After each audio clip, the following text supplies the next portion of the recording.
this is why I ultimately love photographing with high contrast black and white. It feels as though there's infinite ways to photograph things, and it all has to do with just following the light and the way that it casts upon everything around me. And so the ultimate aim for me as a photographer... Yo, what's poppin', Samuel?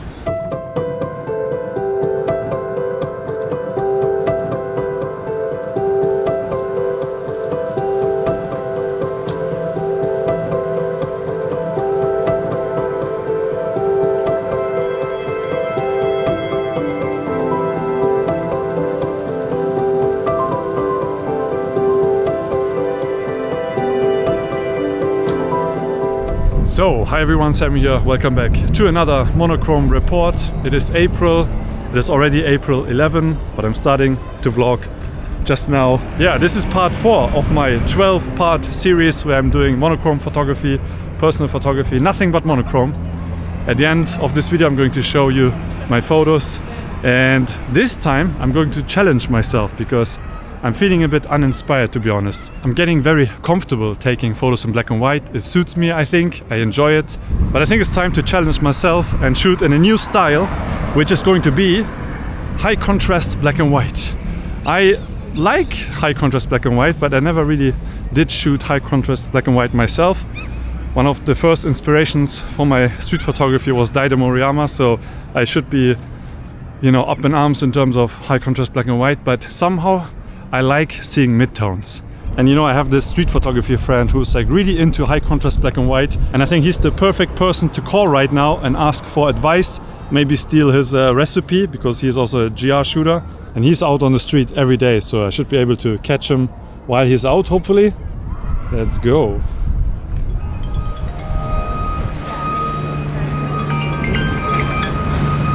Yo, what's poppin', Samuel? Yo, Mr. Dante, what's up? What's going on, man? How's life in Philly? Just walking down Market Street, one of my favorite streets to photograph. Yeah, I know. I watch all your videos. I'm your biggest fan. Well, thank you, man. I watch yours too. How's the monochrome challenge going? Good. I mean, I'm basically doing what you have been doing for, how long? 3.5 years? Yeah, I've been shooting black and white, high contrast from November 2022, so it's like 3.5 years, yeah. Yeah, that's the reason I'm calling you, because I feel a little stuck because I'm getting comfortable. I guess that's why you switched to monochrome as well, to keep it interesting or try something new. But I actually want to copy your style, to be honest. Let's go, all right. Just copy your settings and go full-blown high contrast black and white. Okay, yeah, no, I'm definitely down to share. I mean, it's pretty simple, honestly. I just set the camera to high contrast, small JPEG mode. I boost the contrast sliders pretty much all the way to the maximum. I'm always in automatic settings, so I typically, with the 28mm AV mode, f8, snap focus 2 meters. I'm actually using the multi-segment metering mode. So essentially what I do is I use the exposure compensation dial as the only sort of setting that I touch. So I just ride that slider if I want to underexpose and crush the shadows. And yeah, I mean, everything else is automatic, like the ISO and everything. So yeah, pretty much just setting up the camera so all you're left with is instinct. Yeah, I can already see on my screen it's very black and white. That's basically just pure black and pure white, what I'm seeing here. Pretty much, yeah. The workflow pretty much strips down photography to light, shadow, and instinct. And that's what I'm interested in with my approach to photography these days. And you're not getting tired of it? I think that since adopting this workflow, man, like I've made like hundreds of thousands of photos. I have like a desk with like 13,000 prints stacked up. I'm shooting just endlessly because of the way that light casts upon everything. There's just like infinite ways to photograph things, and that's what I follow, is the light itself. And so yeah, I pretty much never get bored of photography now. Okay, yeah, super curious if I will feel the same. Because I never really did high contrast black and white. I mean, I can do it, and if the light is nice, I also enjoy it, but I think even without the light, it's okay. Cloudy days, sunny days, all different lighting conditions are interesting visually with high contrast black and white, I think, actually. Cool. Any advice for me? Probably don't think too much, right?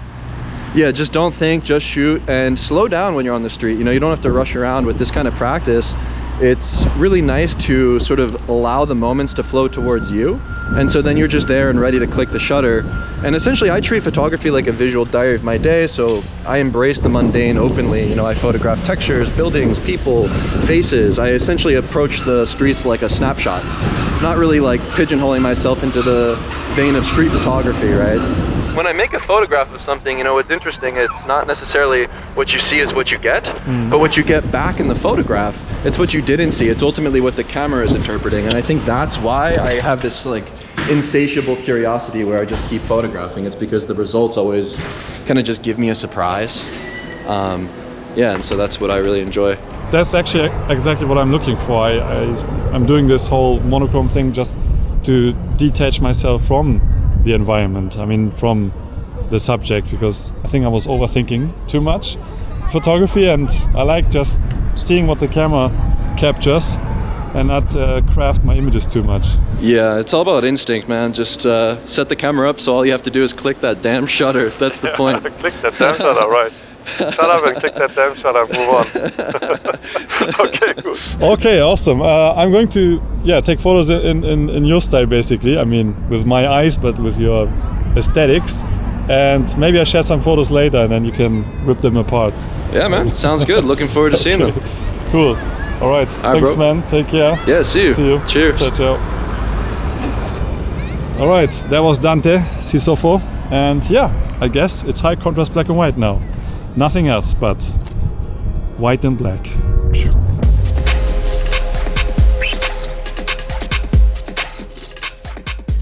Whoa, whoa. Oh, maybe I used the flash. Come on, come on. Taking advantage of this struggling creature.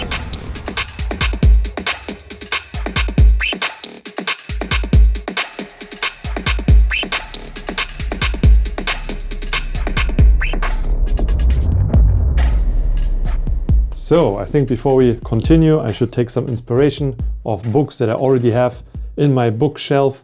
Let's just check a few books out, get some inspiration in terms of high contrast black and white photography. And in preparation of this monochrome report, I did do some researching because I wanted to show you some high contrast black and white photographers that I found. For example, there's this Italian photographer, Mario Giacomelli. He does very high contrast black and white photographs. He played a lot with double exposures and scratching the negative. And I think he never really considered himself a photographer, but more of an abstract expressionist who works with photography. But because his work is so abstract, it's really just black and white most of the times, the images start to feel like design work, like typography. And when an aesthetic reaches this level of individualism, of expressionism, to me it starts to lose the photography soul. Because then I feel like you can just draw or paint or design and you know, create abstract artworks. So Giacomelli's photography is a bit too extreme for my taste. That's why I went with Dante Sisofo, because he's working more on the Daido Moriyama realm, where there's a lot of high contrast, but not so much that you can't even see, you know, gray tones at all. I think it could be interesting to talk a bit about my history with black and white or high contrast black and white, because for me, it all started with drawing. I drew a lot when I was a child. Japanese manga. I was collecting, you know, Dragon Ball, of course. Dragon Ball, my favorite manga.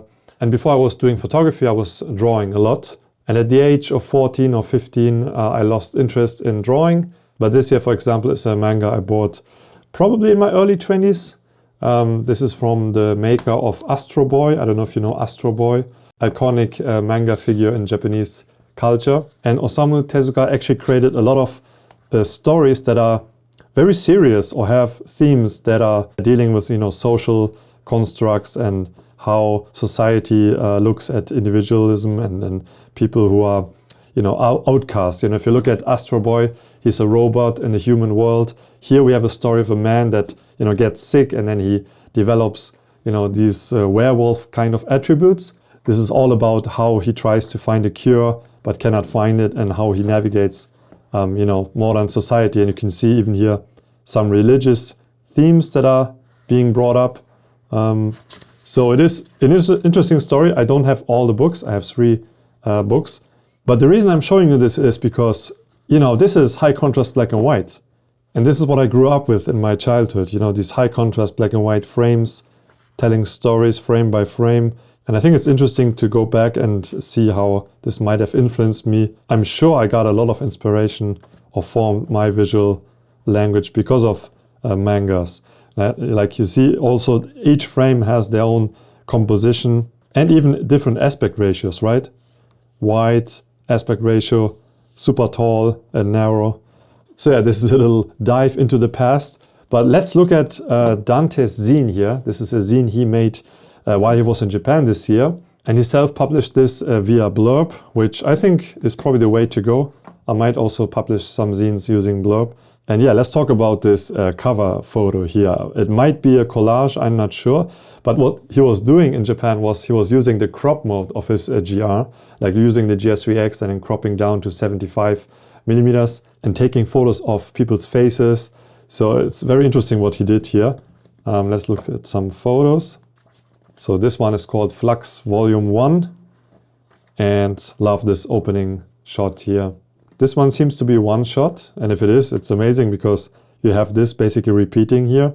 So repeating patterns, and everything else is completely black. This would not look this white if you look at the raw file. But because he shoots JPEG only, and the high contrast black and white is baked in, you get fully blown out whites, which I'm also slowly embracing, to be honest. Yeah, the small JPEG is just so fast, man. Like, actually, I have my lightning cable with an SD reader in my pocket, and the whole workflow can be done on your phone. So I just import the photos directly to a Photos app, and it just allows me to seamlessly go through everything quickly. Honestly, it's aesthetically beautiful as well, not to mention. And this is what I was saying in the beginning, using the crop mode to snap photos of people's faces. Very interesting. And then the shadow, how the shadow falls onto people's faces. I like this here, this sequence. It's like, it's the same woman, I don't know, maybe, and she goes from left to right, and then she is slowly covered in the shadow.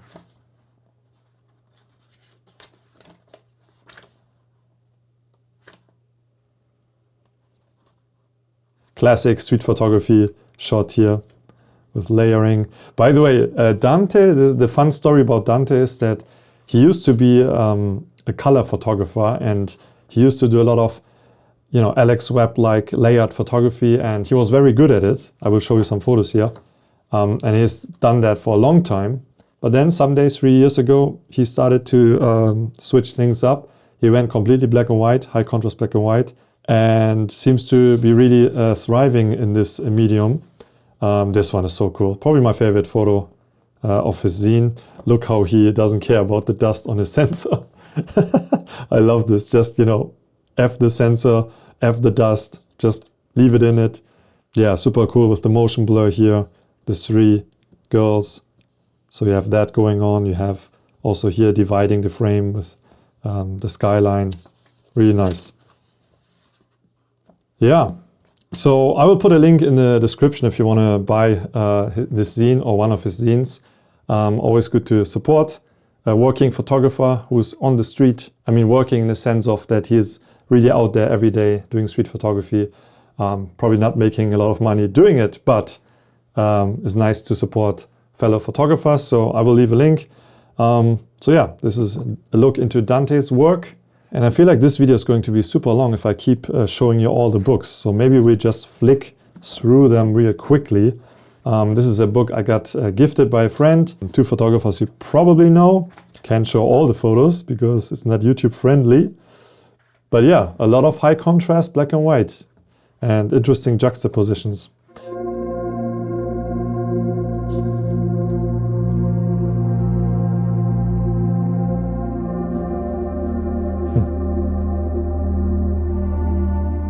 So yeah, that's that. I have some zines here that were sent to me. This is from my friend Chris Leskovsek. He's the guy I interviewed when I did my first 1-year black and white challenge. So if you watch that, you can see him talk about why he likes black and white, but he has a lot of high contrast black and white. He's a huge Daido Moriyama fan. I think doesn't really show in his work, but but he is definitely a Dido fan. And look at this. This is really good example, good use of high contrast black and white. Love this one, and how he looks at her here, nice layout.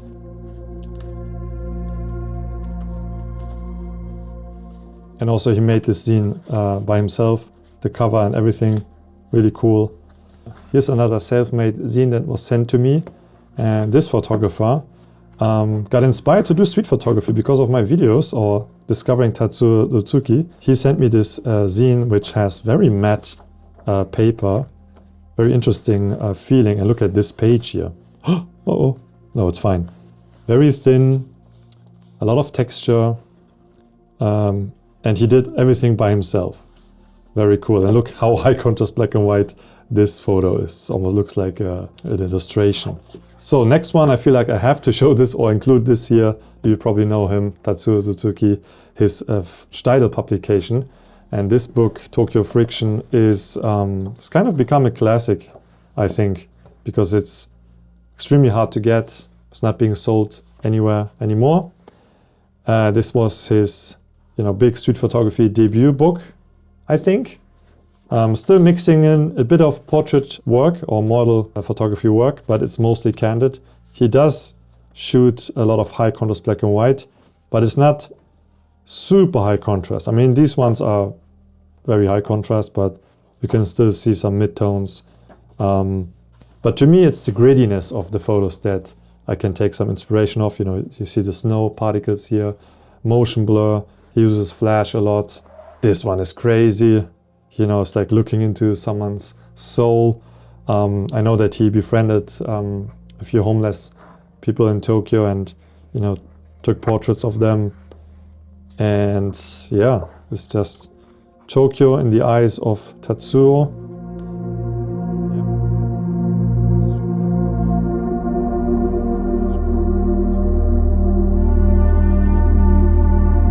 And this is where black and white is very powerful, because it enhances the texture, the wrinkles, the veins.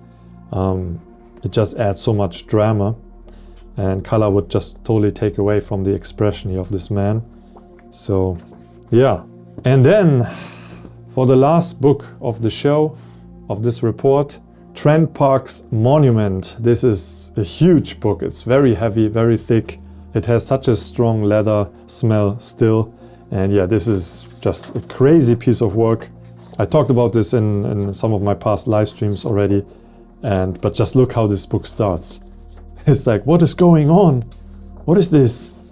Oh, it's a city. It's a city at night. The sequencing of this is just very powerful. If you can find this book, definitely try to get it, because it's an experience. I remember when I first flicked through the book, every time I turned the page, I was like saying things like ah or oh, or even making sounds like whoosh and shh, and adding noises to the experience. And I think what we can focus on here is that the images are high contrast, but they are high contrast because of the light.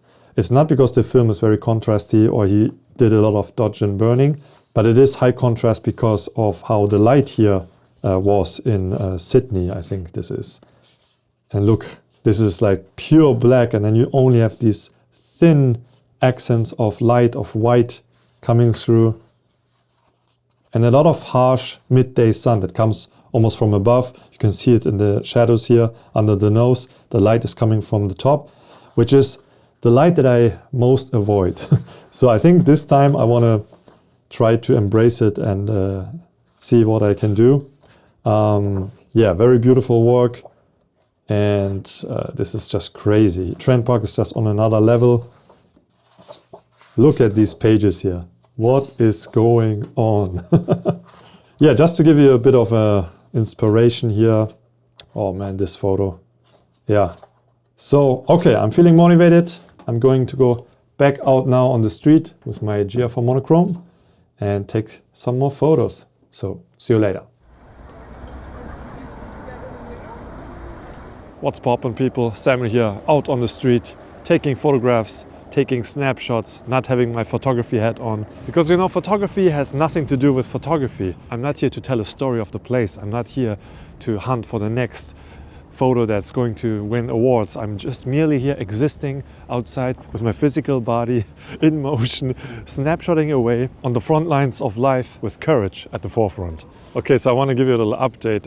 Actually, since the last time I was filming the intro with Dante, I haven't really been out to take photos. I've been taking snapshots during my daily life, but because I'm very busy with taxes and paperwork, and my son got sick, my wife, end stage of her pregnancy, so I have to help her out a lot. And when my son gets sick, she gets sick, then I get sick. Yeah, so I wasn't really able to go out to take photos intentionally, but maybe that's the whole point, not go out intentionally, but go out and explore. And honestly, by switching to high contrast black and white, I can totally see what Dante is seeing in this medium, because it is a lot of fun and I'm discovering new things that I can't see with my eyes, because my camera sees, these shapes and these lines, and I think I can see them, but when I take the photo, it always looks different than what my eyes can see. So I've been focusing a lot on details, close-ups, texture, of course, light and shadow, but I'm also seeking out surprises. Every now and then I get surprised by a nice lens flare, or when you shoot through some transparent fabric or glass or a muddy window, the contrast gets reduced, right, a little bit, which is also kind of fun when you have this low contrast segment in the frame and everything else is high contrast. Yeah, I'm not afraid of blowing out highlights, for sure, crushing blacks. That's what the whole point of this challenge. And I went out today because there's a marathon in the city, and I have photographed it, but not artistically, or I documented it, but this time I wanted to be the snapshot photographer that just tries to take interesting photos or have fun and be present. And it's so funny because everyone is cheering up these runners, and I'm on the sideline focusing on some details on the street, or some garbage or grass or leaves, and everyone else is photographing these runners.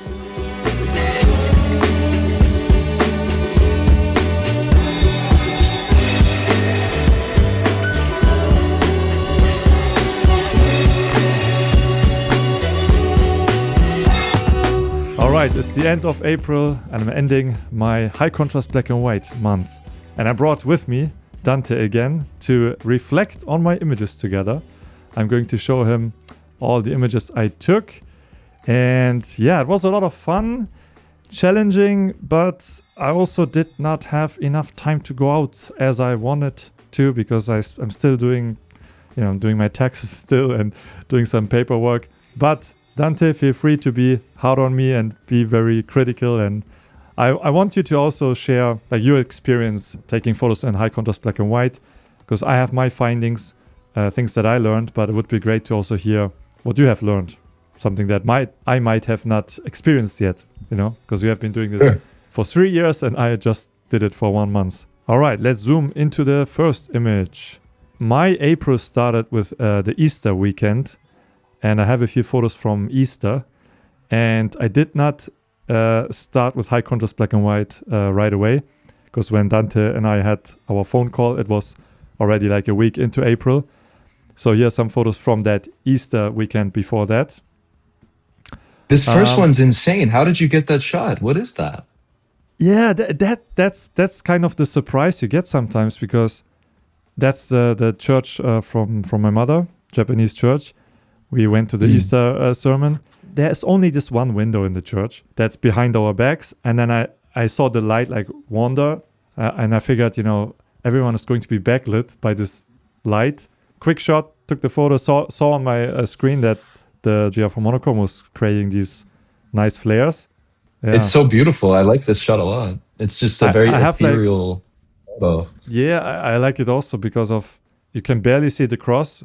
That's actually not JPEG. If I would have used your recipe, no chance you see any information here, because it was fully white.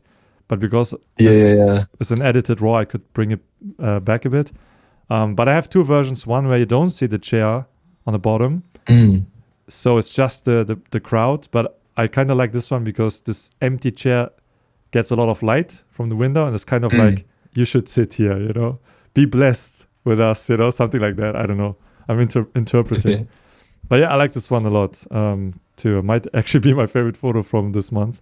And then we have something called like an Easter fire. I don't know if you have that in the States, but like all the villages, they burn all the branches that were cut off.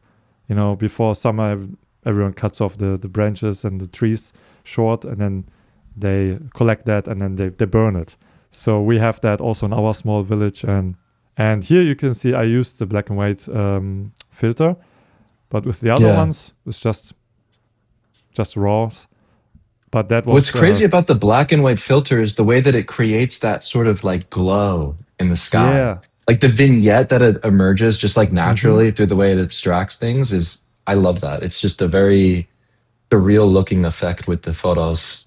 I know exactly what you're talking about. I agree. And later on, I also discovered that because a lot of the later photos will show the sky because of that, how it shines. Yeah.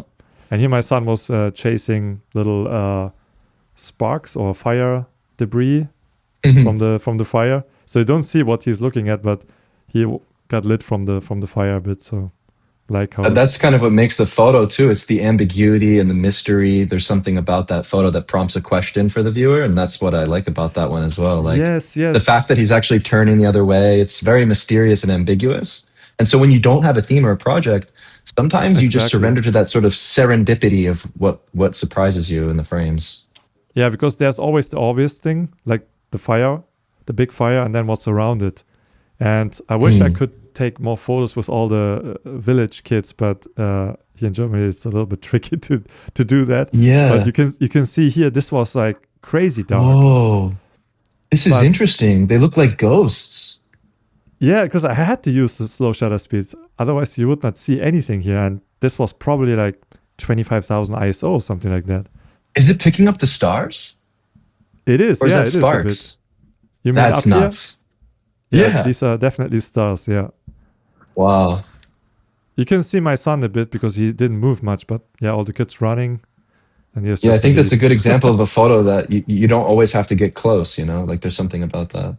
Yeah, it's more about the scene overall, how it feels to be in that place. And if you don't have that context of, oh yeah, big fire, everyone gathers together. You know, there are actually like tents and places where you can, you know, buy a sausage and be more social and have a lot of people around you. But outside around it, it's more like this. It's more quiet. Yeah. So yeah, that was the first week. And then here is what I did after our call. So I'm gonna zoom in a bit here. I was just trying out what the camera sees, and I think that's what you told me also, that it's more about what the camera sees and not what you see. So I wanted to see, you know, okay, how does it actually look like if I look through this window and you know, obviously I saw the light and shadow situation here, but the camera picked it up in a different way. Here's like a bee that was on the ground. Just with the flash here, you don't even really see what this is. And I have to say, in the beginning, right away, I felt like, you know, a child again that explores something new. Because it was like when my son got his first camera, he was, you know, taking photos of everything, doesn't care about composition. And that how it was. Yeah, you're running around chasing the dogs, chasing the insects, looking at the light. Exactly. It's exciting. And then we went to this big mall, and my family was, you know, at that mall when we had our call. So I came back, and they had this huge event, and this was almost too complex. But because of the high contrast black and white, like it's still noisy, but when you zoom in, you can actually see like the faces and some gestures. And I like also how they're isolated from that shadow detail. Yeah. Slowly I got used to seeing how the camera sees. I haven't used the black red filter here yet, but later I used it almost always. Yeah, kind of a busy place, but when you have texture, then also that gets enhanced, right? With high contrast black and white. Yeah, just playing around. I like the photo of the hands. It feels very personal, like the photograph you have through the TV.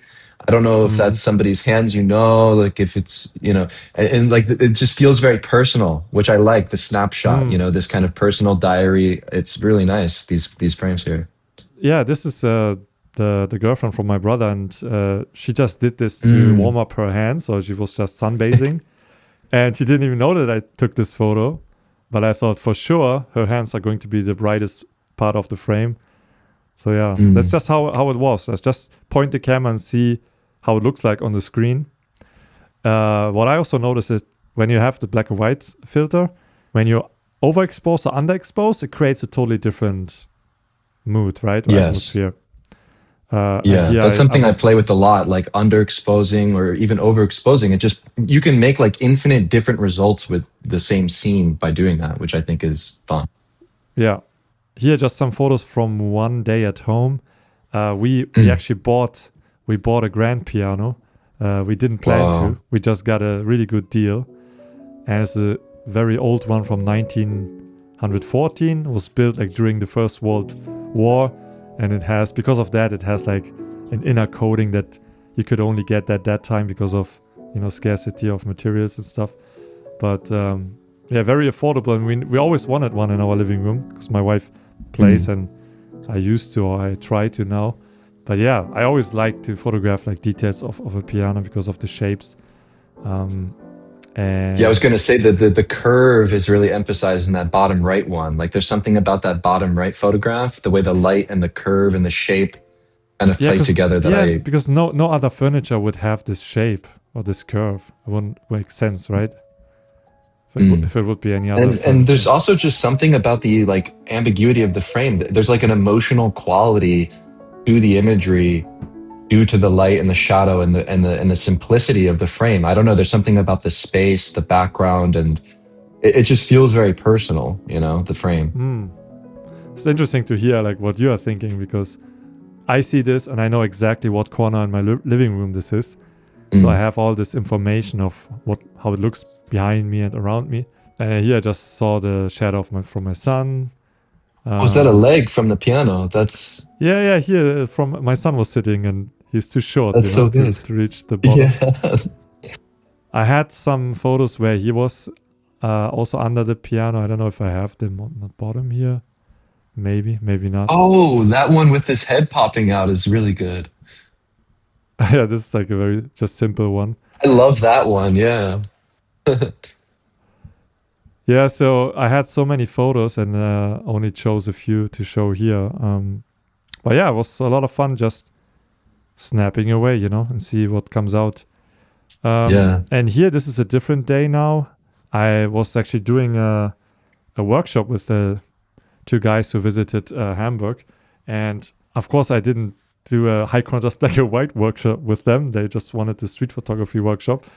But I had my GA4 monochrome in my pocket and then used, a Nikon camera to do my street stuff. But then I was at the same time taking photos with my GR to collect more high contrast photos. I like this first one here a lot because I would never take a photo of this otherwise if I would not be in this high contrast black and white mode, Because this is just, like a basketball, how do you call this? Right, it's very mundane. A hoop, yeah, a hoop, yeah. And if you look at it from the front, it looks like a basketball hoop. And if you go down, and I like I like just this part here also a lot. Like how it's like not perfect anymore. It's ripped and it's almost like a sketch. I mean, that's what these look like. They look like drawings or they look like instant sketches, right? These kind of like shapes and forms and the spirals from the Ferris wheel or the roller coaster. Yes. They're very abstract. These are nice, man. I like the different shapes. It's very beautiful, almost painterly, kind of like charcoal drawings. Yeah, and then by this point, I was totally fine if the shadows are completely black or if there's really just black and white. Like for example, I would never take a photo of a tree surrounded by flowers. I mean, unless the tree looks beautiful and you get it entirely in the frame, right? But I'm curious about that. Like, what is that? Like, you're saying that you would never photograph this, but now you're photographing it. Like, what is prompting that? It's the curiosity about how the photograph will look like, or like what is it that's sparking that? Because that's really interesting. I think I was just drawn to the tree because there was almost like an explosion going out, and then all these flowers. It's also very noisy and busy. Yeah, normally I would take a photo of a tree and then include it entirely in the frame, or not cropped like that. So it's just interesting to hear you talk about it that way, because I think the same way. Like when I see things now, I'm just like, so I have like this insatiable urge to like photograph things that I never photographed before.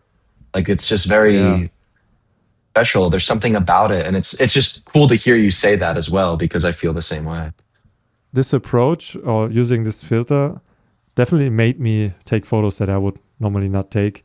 I take a lot of photos already anyways, because I like to see what the camera is seeing, or find out what the camera is seeing.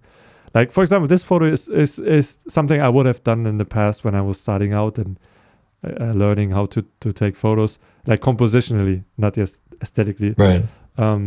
But yeah, all the other stuff was definitely influenced by having less dynamic range to work with. Flea markets are also fun to experiment with because there's so many details.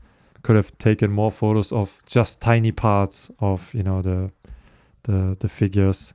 Now that I'm seeing it, maybe just the scratches here on his chest or something like that. Right. Because there's something powerful about that too, like looking at the details, looking at the landscape, like having different perspective when walking around. Like I love photographing the found objects, discarded things. But yeah, definitely there's something about the process that like opens up more possibility, and variety, I think, is important now with my photography, and not just like shooting the same thing every time. Yeah. Wow. Some shots through the train window. I didn't even see this coming. Yeah, it's a weird one, right? I took photos like maybe every 1 or 2 seconds I would press the shutter and everything was moving, right? I don't even know what this is, this dome. That's so cool. But I looked at my camera. Yeah, and I looked at my camera. I was like, oh, I didn't even see that with my eyes because it was so fast. That to me is the power of photography. Like we don't have a shutter speed in our eyes that's freezing everything. So ultimately it's the surprise that like keeps me personally curious to keep photographing. And so I do that same thing. I'm shooting out the window. I'm like, what's going to manifest in the photo, Exactly. Just like a fun approach. The same spot here, just different angle, pointing down. It's my son's hand here. I gotta say, man, you killed it this month. I mean, I don't know. This is interesting. Like there's something about the hand. No, seriously, I really am digging these photos. I mean, they're just so mysterious. They're because you're photographing your mundane life, right? You're on the train, you're with your kid, but you're like finding these actual like interesting, powerful moments in the mundane nature of life. And I think that's the power of this kind of approach to snapshot photography. This is beautiful. Actually, not to get too camera geeky and technical again, but I find that the GR4 monochrome or GR4 also, not so much the GR3, it adds these halation around bright subjects, and it's really beautiful with high contrast black and white. Like here, look at this. The files are like the most beautiful files I've ever seen. It's actually insane. Like there is a difference between the high contrast on the monochrome versus like other GRs, which I wouldn't think initially when I picked it up. I was picking it up more so for the philosophy of like, I'm a dedicated monochrome photographer. But now when I see the files, like there is something in them that are special. Like even the shadow detail is different, and the highlights are more beautiful. Yeah, there's definitely a different look, or they just feel different. It's so hard to show that to someone. You have to use it and experience it. And it's interesting to hear that from you, because I also felt that way. Different day, playground day. I was with my son this afternoon, and he's here on the right, but you don't really see him. That no, I was wondering, that's your son. Yeah. By this point, I was aware that the red filter would be perfect for this. The sun was very low, which helps, when the light comes from an angle, it helps create more drama. And without the red filter, you would still get a lot of contrast, but the grass and the, how dark it is, it would not be this dark. I love how the sand is like almost floating. There's a bit of a surrealness to this, right? There definitely is. And the red filter does make that difference, especially in the sky area and the way the highlights have deeper contrast. But these just like spaces that you're photographing within that are ambiguous, like this space with the playground or like the space with the rural landscape where you were at the Easter celebration at nighttime, I think really shine. And like leaning in on your location specifically, wherever you live in the world, it's visually exciting me. Yeah, and that's another thing. Like, I started in the city, and I was for sure that the city would be the most interesting location to be in for this month challenge. But it actually doesn't matter, right? It can be the countryside, and I think that just the light on that day and the location was probably the best light I had, just to show how many more photos I took, because it really looked so cool, and I just couldn't stop taking photos of all these very similar photos, and how the sun also looks when it's like over blown out and just white. Really like that. Or here how dramatic the light is. I think this one I showed in the video. There was actually the hand of my son here coming out because he was trying to climb over. But then I told him, I didn't get it. Can you do it again? He was like, no, I don't. I'm not going to do it again. Come on. Because I wanted his hand here. It would be so nice to have his hand here. Yeah. I think I have a vertical shot here, but it doesn't work as well. But here you can see his tiny hand. Okay, yeah. But it's still cool, adding these details. Right. The rest is so dark. But yeah, that was I like the one with the tree, the one right there. If you zoom into that one that you're right on top of on the far right, that one right there. This one? There's just something about the minimalist approach to this composition and the centering of the sun. I like it because it's a landscape photo, but it doesn't feel so considered. Right, with like the tilted horizon, the sort of the weird way the tree is cut off. There's something about looking at life this way that reminds me of like the imperfect way that we actually look at life in reality. Yeah, good point. I mean, I wasn't even standing still. I was standing on a skateboard. I was following my son while he was riding his bicycle, and I was on the skateboard. So I was even moving. And that makes sense. Right. I can tell. Yeah, but I also love how the sun looks. I mean, you can see the sun rays here, right? If you put it at f16, it becomes even weirder. If you do f16, the flares, I noticed there's something about f16 specifically. It does something even more. Oh, okay. I got to try that. And yeah. Here's one that kind of falls out of these photos because it's not really high contrast black and white in mind. This is more like a documentary shot because our city, Hamburg, is applying for the Olympic Games, and they had this get-together event to show like, we really want this, right? Come everyone, let's celebrate and show how we want this. And not a lot of people showed up, but I thought, hey, it could be interesting to go and check it out. So this is just like more like a documentary shot for me. Yeah, let's move on. There's some more from. These are probably the last photos. This day I went out to go to a marathon, a big marathon in the city, which I have photographed already extensively. But I felt like this time I want to experiment, and I had this idea in mind to use like slow shutter speeds in combination with high contrast black and white, which I tried, which was very hard. And you will see like one or two examples. But on the way to the marathon, I already started shooting, and I kind of like this one, even though it's super simple, because it's just a train station and the train arriving, but it's just so much contrast. I think it's the abstract shapes that occur. Like you see how there's that like triangular shape that's like naturally forming through the way the geometry is creating shapes and things. Like even when I'm walking around the city, if I look up at the buildings, they create these like interesting shapes in between the architecture or in between the train and the rooftop. Like there is something about just like using shapes that is kind of exciting for me visually. Yeah. And it shows here that there's a shadow side and a sunny side, and both are on the extreme ends. You're either completely soaked in the darkness or in the bright spots. I don't know why I took kind of like the shadows here, but it's just how the shadows continue the line. Yeah, here's when I arrived at the marathon, and the marathon itself was visually too overwhelming, too many things going on, and I was it was also limiting where I was able to stand, and these are just the spectators, the shadows of the spectators. Oh, this is still photos from the train station, and here I just used, how you told me, just use exposure compensation, and the rest is pretty much auto. And here I exposed, I did not let the sun hit my lens, so you don't see the flares, but I also exposed more for the sky, and then I let the sun enter, and I wanted to see how it looks, And here I totally underexposed it and still had the sun come in. But this is how much something can change, right? How much the camera can change how something looks. It's exciting to just think about light and just how it's always in flux and it's always changing. And so you can photograph the same thing, and if you just shift your angle slightly or come back at a different time, you can make something completely radically new from that same mundane object or person or place, which excites me. It was super sunny that day.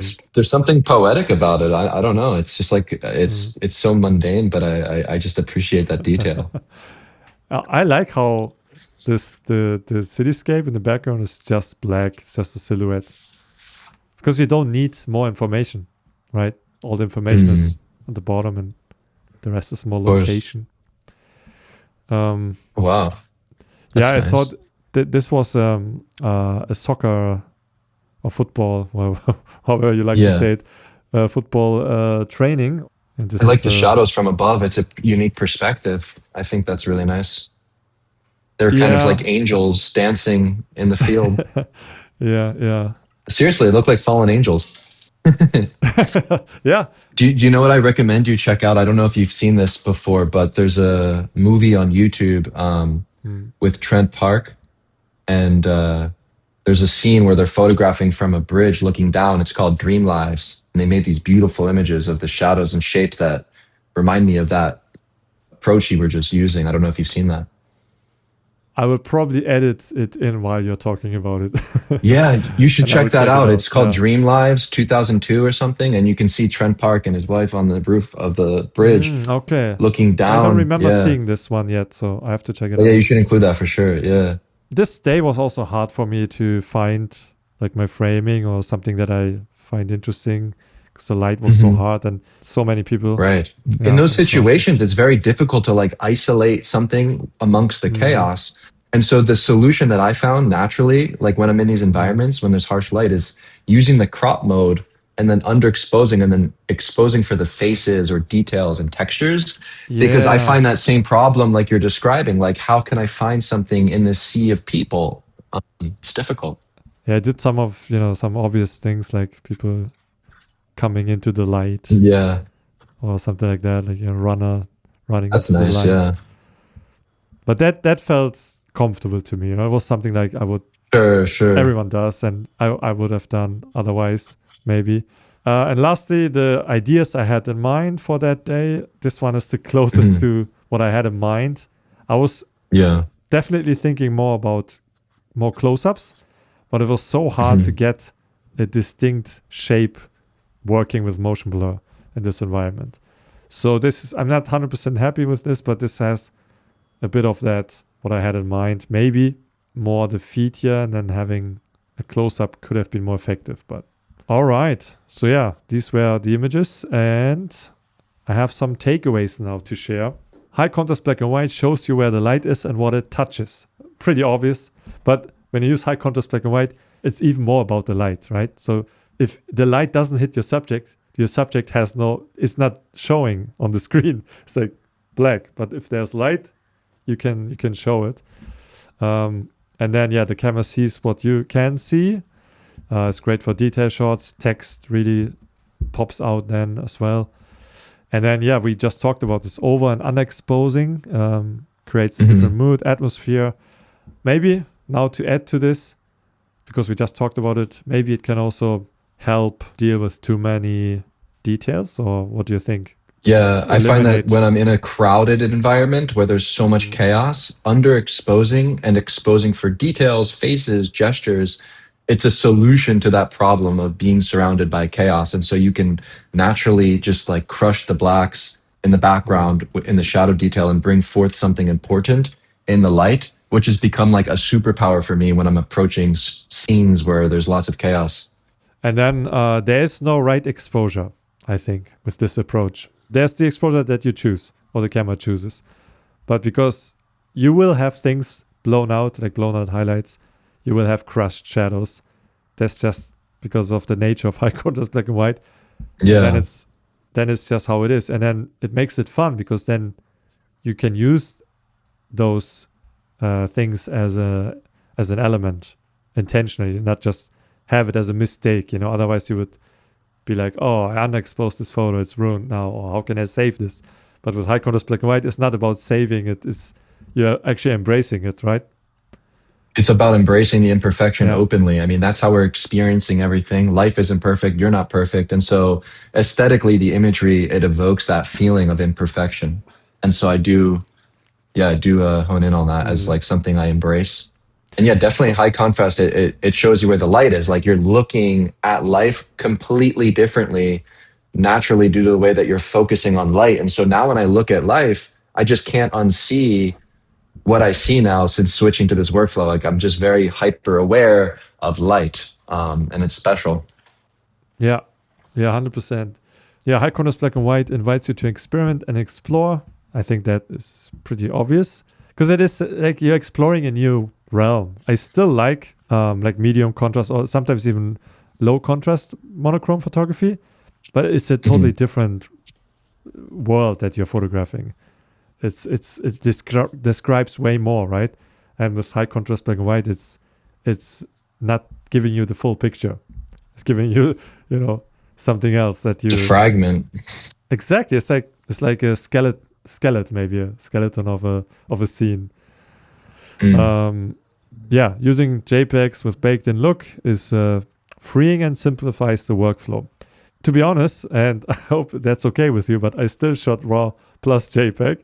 But I have, of course, that's sacrilegious, man. Yeah, I know.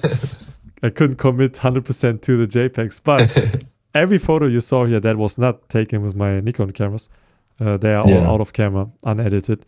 And when I selected these photos, I used Photo Mechanic to quickly select photos. It was so fast, so quick to do it, and actually the files itself, the files themselves, they look good, even though they are lower resolution. Because when you have this high contrast and this grittiness and the grain, you don't really need a very high I recently resolution. printed 17 by 22 prints I made on my Canon Pro 1000, and they look perfectly fine and sharp. Nice. It doesn't matter that much when you shoot high contrast black and white. You're not doing, fine art, and you're not doing like a studio work where you want to see the details maybe. Okay, yeah, sometimes I still felt that the contrast was a bit too much. Like, for example, during this marathon day, because I struggled with isolating something in the frame, I thought maybe there's too much contrast and it's too much for me. I sometimes would switch back to a low contrast filter just to see how it looks on camera, and I would see so much more information. So that's something that maybe with overexposing, underexposing, I could deal better with that. And then, every snapshot I took had this elevated intensity because of how intense it feels to look at a high contrast black and white photo. And I wrote down here, sometimes it's beneficial, sometimes not. It just means that, when there are some photographers who are really good at taking photos of very quiet, calm sceneries or even just mundane objects, they have a relaxing atmosphere coming off of them. And I found that it was difficult to do that with high contrast black and white. Because even if you have very clean separation of shadow and light, not much texture, it's just, it's black and white basically, and it still feels very aggressive.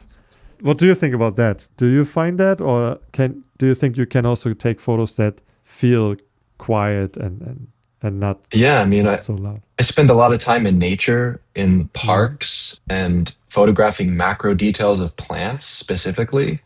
And I find that the imagery that I create is very quiet and very subtle, despite the crushed shadows and the exposed highlights. I think it's a matter of the way that you're maybe photographing specifically. Like when I crush the shadows and expose for the highlights, I think you can evoke that sort of sense of serenity or quietness and calmness in the imagery. I think it just depends on the situation, maybe, and the content within the frame. But I see what you're saying, that it can be intensified because of the grain, the grit, the sort of aesthetics do evoke that, like it punches you in the face. Right. But I still find that I can make quiet frames with the way that I interpret light sometimes. Okay. Yeah, it definitely taught me to read the light better, because at the end you're not seeing the full gradation of the light that is in the room or the space, but you see like the brightest spots, and that's where the light has the most intensity. So you see that through high contrast black and white. Not that I was not good at seeing where the light comes from. You can tell where the light is coming from, but I mean how the scene can be interpreted with just exposing for the light, for example. So that was also fun, and it almost is like, especially when you use like a small compact camera with high contrast black and white, it's kind of like a light reading machine. You can just point it up to a scene and then you can show people like, look, this is where the light comes from. Because some people can't really see it. Photographers obviously know like, oh, the light is here, this backlight. But when you show it through the screen, then it's like, look, I can show you where the light actually is. And then last one, the red filter is awesome. That's all I can say. It is such a great tool specifically for high contrast black and white. Because it adds more contrast. It was such a good idea to have this implemented in the GR for Monochrome. So yeah, I use it all the time now. Okay, so yeah, these were my photos from April. It was definitely not always easy, but I think I could explore this even more. But also, honestly, Dante, I'm kind of happy to switch my camera back to a more softer monochrome. And I don't know how you feel about this, but I feel like for the next, for May, I want to go super soft, flat monochrome. I think it's a fantastic idea. I mean, if I were you, I would do all the different variations with the new monochrome. Yeah. Just explore everything that you can explore. Maybe it's kind of a low-hanging fruit, go high contrast and go low contrast. But I learned a few things that surprised me. So I probably will learn something again by using a softer monochrome. What's going on with my camera here? I'm not in focus. No, I think that's a great idea, though. Yeah, you should experiment with all of them. Next, you got to do grain after. Do the grain filter. Okay. Yeah. Thanks, Dante, for joining me and being my mentor throughout this session. And yeah, it's nice to look at your work. Yeah, I mean, it was nice getting some feedback for once, because I'm just talking to myself about my own images. Felt kind of egotistically, to keep talking about my own images at the end. So it's nice to hear some feedback. Is there anything that you feel like we haven't explored, another aspect that we haven't touched on that you might want to add really quick? Yeah, I think the main aspect is it allows you to cultivate your instinct. And so I believe that instinct, to me, that's where your style is born.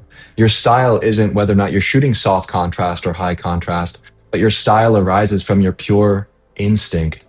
And so when you're photographing with a stripped down workflow where you can use automatic mode and a JPEG file straight out of camera, you can really focus on the moment and focus on clicking the shutter and actually making something and cultivating that sort of instinctual response to the world, which will then eventually lead to your own style. So that's my main thought. Yeah.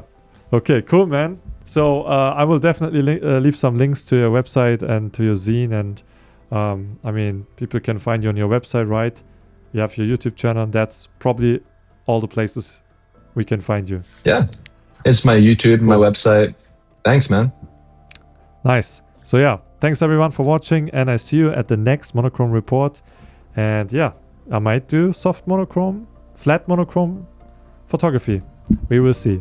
So thanks. Bye-bye. Ciao, ciao.